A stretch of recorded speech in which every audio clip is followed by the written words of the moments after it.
पाकिस्तान को आतंक की बीमारी से मुक्त करने के लिए पाकिस्तान के अवाम को आगे आना होगा, पाकिस्तान के नौजवानों को आगे आना होगा। सुख चैन की जिंदगी जियो, रोटी खाओ, वरना मेरी गोली तो है ही। भारत दुनिया की चौथी इकोनॉमी बन चुका है और पाकिस्तानी लोगों, आप देखो कि आप कहां पे खड़े हो। आतंकवाद एक पागल कुत्ता है, वो कुत्ता जिसमें रेबीज की मात्रा ज्यादा होती है और उसका जंगली हैंडलर जो है वो पाकिस्तान है।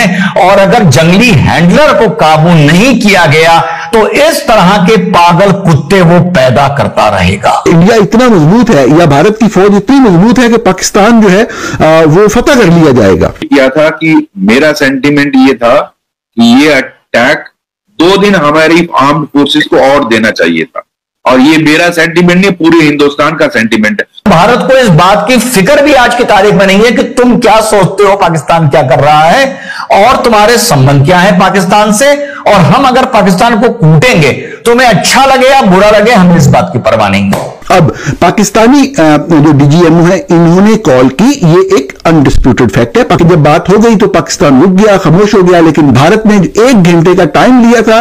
जब ये कॉल हो रही है उसके बाद 1 घंटे का टाइम था, उस 1 घंटे में भारत ने बहुत ही लिथल और अनबिलीवेबल अटैक किया। अभी तो 4 ही दिन का हुआ था, आप इमेजिन करो अगर ये खिंच जाता और लंबा 2-4 दिन और चलता। पीछे छोड़ने के बाद भारत अब दुनिया की चौथी बड़ी इकोनॉमी बन चुका है और इसको अनाउंस भी कर दिया गया, इसका ऐलान कर दिया गया है कि जी ये हो गया है।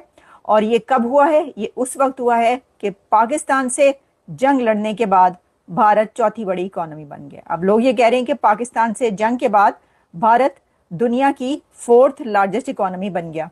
अब ये जंग लड़ने के बाद, लड़ने की वजह से बना या जंग लड़ने के बाद बना, ये एक, इसको तो हम आप पे छोड़ते हैं, आप इसको जैसे भी देखना चाहें, लेकिन ये बात की जा रही है कि देखो इंडिया ने जंग की और उसके बाद चौथी बड़ी इकोनॉमी बन गया दुनिया की।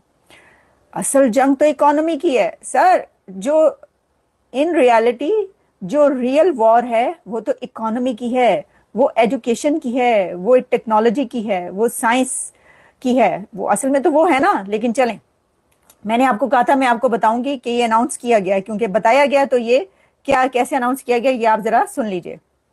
We are the 4th largest economy as I speak.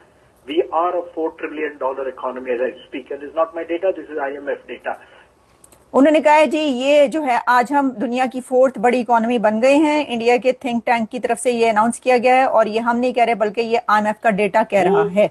बहुत ज्यादा फॉरेन इन्वेस्टर के ऊपर डिपेंडेंट है, लेकिन इंडिया के अंदर इंडिया ने इतने बड़े बड़े इन्वेस्टर्स भी बनाए हैं जो अब इंडिया के कहने के ऊपर दूसरों मुल्कों में जाके इन्वेस्टमेंट करते हैं। आप अदानी की बात लें, आप अंबानी की बात लें, आप जिंदल्स, मित्तल्स, टाटास, ये सारे जितने लोग हैं, ये सिर्फ ये नहीं है कि इंडियन हुकूमत बाहर वालों को आ कहती है यहाँ पे इन्वेस्ट करो, ये भी अपने लोगों को कहते हैं कि पाकिस्तान को सऊदी अरब ने करारा तमाचा जड़ा है। तमाचा भी ऐसा कि उसकी गूंज इस्लामाबाद तक सुनाई दी। पाकिस्तानी पीएम शहबाज शरीफ ने सऊदी क्राउन प्रिंस मोहम्मद बिन सलमान के सामने कश्मीर का रोना रोया, मगर सऊदी अरब ने पाकिस्तान को नसीहत देते हुए अपना रुख साफ कर दिया। मसले कश्मीर पर बात करते हुए दोनों रहनुमाओं ने मसले के पुरअमन हल के लिए पाक भारत मुज़ाकरात की जरूरत और अहमियत पर जोर दिया। इतना तेजी से भारत की पोजीशन मजबूत हुई है, अब भारत किसी को भी नहीं सुनेगा। कश्मीर के मुद्दे पर सऊदी प्रिंस के सामने गिड़गिड़ाने वाले पाकिस्तानी प्रधानमंत्री शहबाज शरीफ को करारा झटका लगा।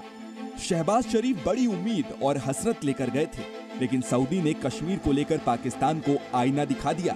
शहबाज शरीफ ने सऊदी क्राउन प्रिंस से कश्मीर को लेकर भारत पाकिस्तान के बीच मध्यस्थता की भीख मांगी, मगर उनका कटोरा खाली रह गया।